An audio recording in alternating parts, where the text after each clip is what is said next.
Hi hello అండి, అందరికీ నమస్కారం అండి. అవర్ నాగా డివోషనల్ అండ్ బ్లాగ్స్కు స్వాగతం అండి. ఓం నమో నారాయణాయ.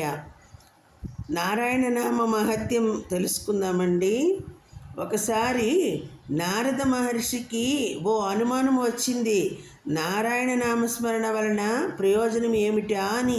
వెంటనే మహర్షి వైకుంఠం వెళ్ళి తన అనుమానమును శ్రీమన్నారాయణ ముందుంచాడు.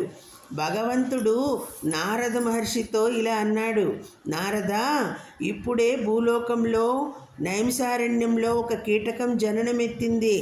దానిని వెళ్ళి అడుగు అని ఆ కీటకాన్ని చూపించాడు.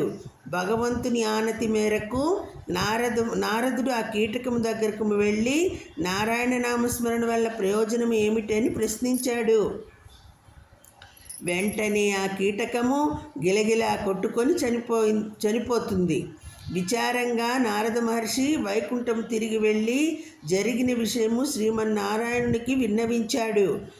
ఓహో అలాగా, అయితే మళ్ళీ భూలోకం వెళ్ళి కశ్యపుని ఆశ్రమంలోనున్న కపిలగోవికి జన్మించిన వత్సము అంటే ఆవుదూడను అడుగు అని ఆనతిస్తాడు.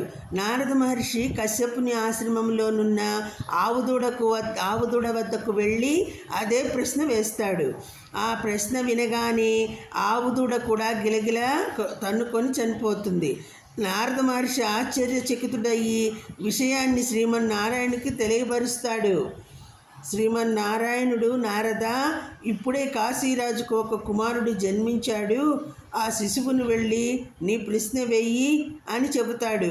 అప్పుడు నారద మహర్షి: ప్రభు, నా వలన ఒక కీటకము ఆవుదూడ చనిపోయినవి. ఇప్పుడు శిశు హత్యా పాతకము కూడా నా మెడకు చుట్టుకునేలా ఉంది అని శ్రీమన్నారాయణుడితో వాపోతాడు. దానికి శ్రీమన్నారాయణుడు: నారదా, నీకు ఏ హత్యాపాతకము తగలదు.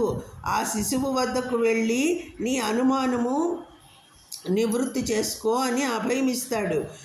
శ్రీమన్నారాయణుని ఆజ్ఞ మేరకు నారద మహర్షి ఆ కాశీరాజుకు జన్మించిన శిశువు దగ్గరకు వెళ్ళి తన సందేహము తీర్చమని అడుగుతాడు. అప్పుడు ఆ శిశువు పక్కపక్క నవ్వి: ఓ మహర్షి, నేను అనేక జన్మలలో చేసిన పాపాల ఫలితముగా నీచమైన కీటక జన్మ ఎత్తవలసి వచ్చింది.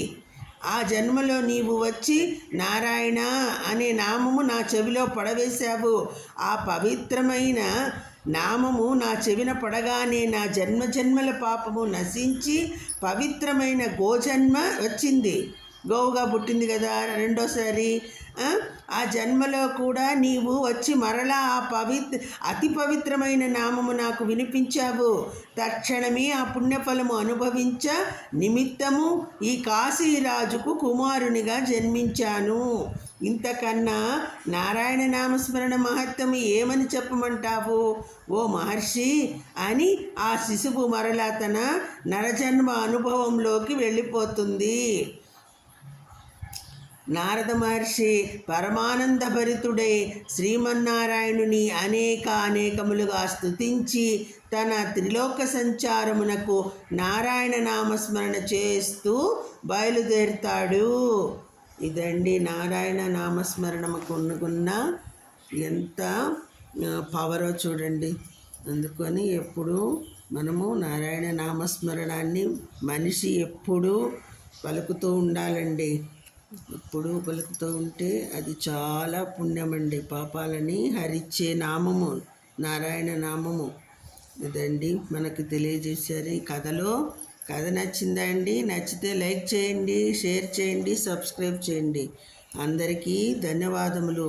సర్వం శ్రీకృష్ణార్పణమస్తు. లోకా సమస్త సుఖినో భవంతు.